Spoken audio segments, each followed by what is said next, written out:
Ngayong araw guys ay samahan nyo kung mang-iikit nga pala ako ng lukban o pomelo. Grabe guys, sarap nakabitin lang sa mga baging.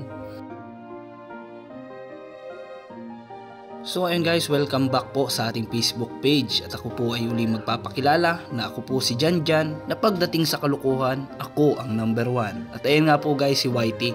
Yan sana ang tatanungin ko kung anong vlog yung gagawin natin ngayon. Kaso naalala ko, puro laro lang yung gawa nito. Kaya pinuntahan ko na lang yung aga nating si Rabi. Grabe guys, nakakaawa yan kasi mag-isa na lang sa buhay. Namatay na kasi yung partner niya.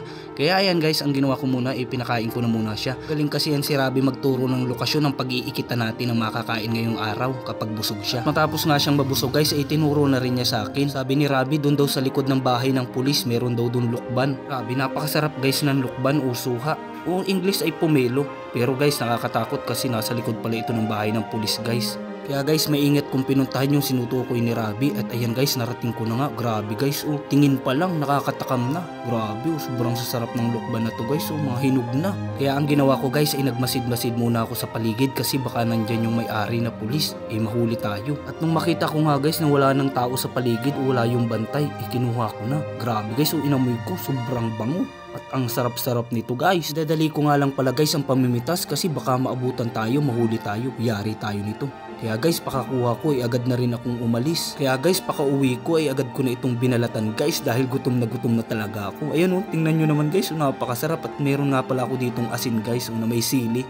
Di pwedeng mawala yan guys. Gusto ko nga lang palang i-share sa inyo guys na dito sa amin sa probinsya, dito sa Bicol, masipag ka nga lang pala guys mang-ikit, hindi ka magugutom at mabubusog ka palagi. Kaso nga lang guys, inaalala ko nga pala, pulis nga pala yung may-ari ng lukban na ito. Baka magalit siya kapag napanood niya to. Kaya kung sakali na mapanood niya to, i-shoutout ko na lang siya ngayon para hindi siya magalit. Ayan, shoutout nga pala kay Sir Alvin Saino. Tinira ko nga pala yung lukban sa likod ng bahay nyo. Pero ipapaalala ko lang din sa inyo guys na wag nyo kong gagayahin. Kasi yung pulis na sinasabi ko, itiyuhin ko. Tinira ko yung lukban sa likod nyo.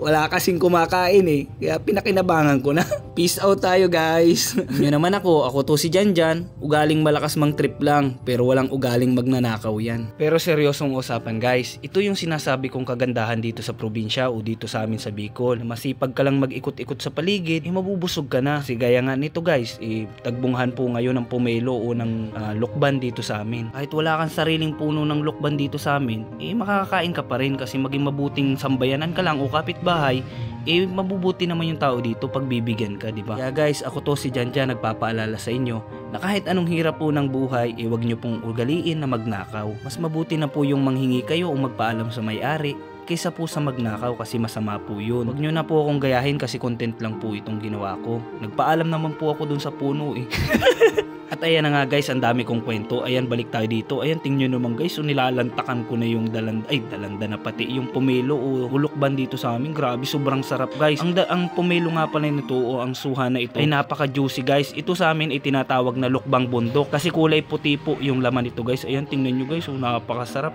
Kayo guys, kumakain rin po ba kayo nito? At ano po ang tawag sa inyo ng prutas na ito? Comment nyo nga. At ayan, habang po kayo ay nanonood na nilalantakan ko itong dilandan, ay please pakasuportahan po natin guys ang Team Semis.